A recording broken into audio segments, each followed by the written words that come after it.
Money. The good stuff, the green stuff, the dough, the bread. We all have it. We all need it. Money makes the world go round in ways that some of us don't even understand. Money impacts us so much before we even open up our eyes. Between the insurance, the hospitals, the doctors, the people behind that helped bring us into this world into the first place. Now, I'm no IBHL econ student. I can't tell you anything about the numbers, the exponents, the graphs, everything and anything that explains how our economy works. I take math studies. Who better to talk about number-based concepts or money-based concepts than a short-haired, dorky art student? Now, take another concept. Pride, parades, marches, music, and people. Not just a few people.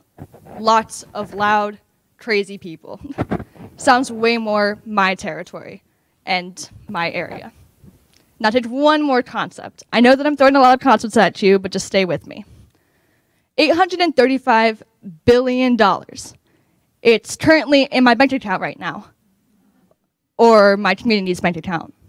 $835 billion is roughly the market worth of the LGBTQIA+ community. Wonder why they had to quantify that.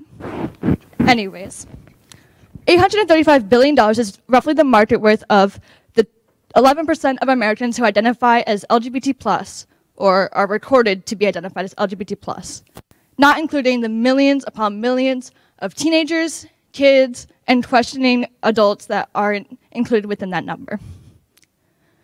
The LGBTQIA+ community has been hidden for quite some time. We've been left into the back shelf of history, music, media, books, songs, politics, policy, anywhere and everywhere there's an absence of us within daily life. Through a slow, gradual process, we've been able to seep through the cracks that were molded over to keep us hidden. Heck, the majority of us stay in the closet for so long because we're terrified of what people will think when we tell them who we really are. But due to this process, we've been able to greater show ourselves and greater represent ourselves within our mainstream media with our other majority counterparts. And the great impact of this is within representation.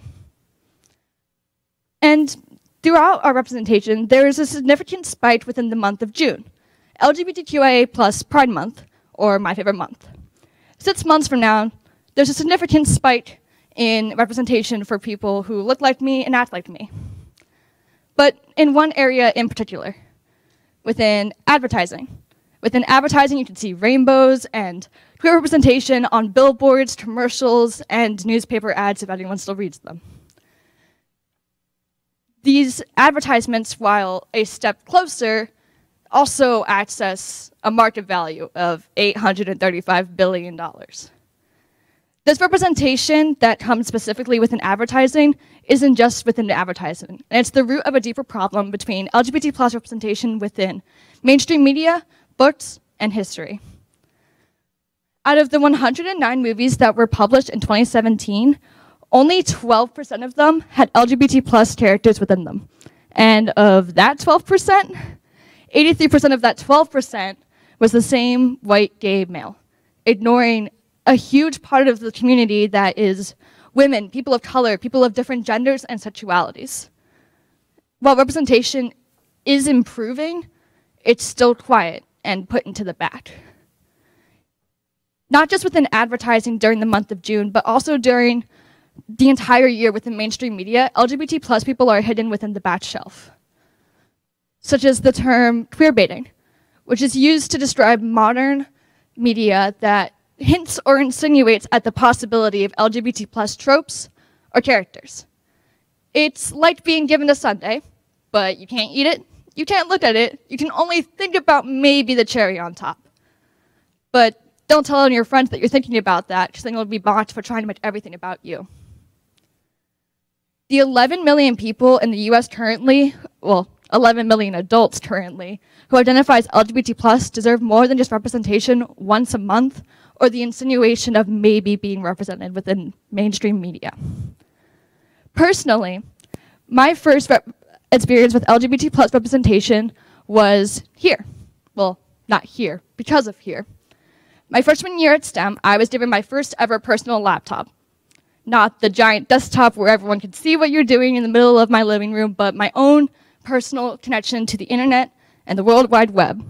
As dangerous as it was to delve into the world of YouTube and constantly be procrastinating, often ironically watching TED Talks, I also found this video, Haley Kiyotou's Girls Like Girls.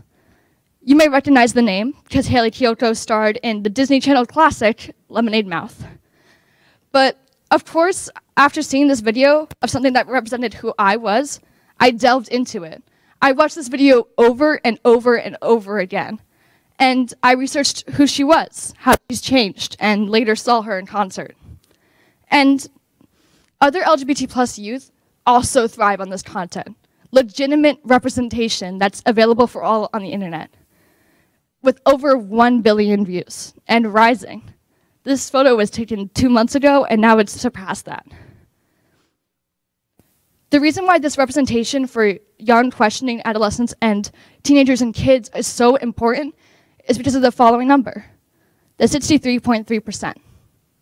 That's the percentage of queer students who feel comfortable to come out when they are within LGBT+ representative education or curriculum, where LGBT+ figures throughout the entirety of our eons of history are not molded over and are not remodeled to be more appropriate.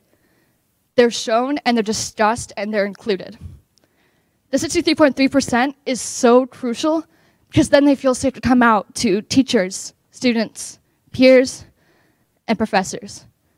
And possibly people who they were too scared to come out to in the first place. Not only that, but LGBT+ students thrive on this content. They're so used to being laughed at or mocked for even thinking that someone could act like them or be like them. For example, the movie Love, Simon. It was a cheesy rom-com, but it was a cheesy rom-com about a gay teenager who was coming out to his entire school and his family. The production value for it, $2.3 million.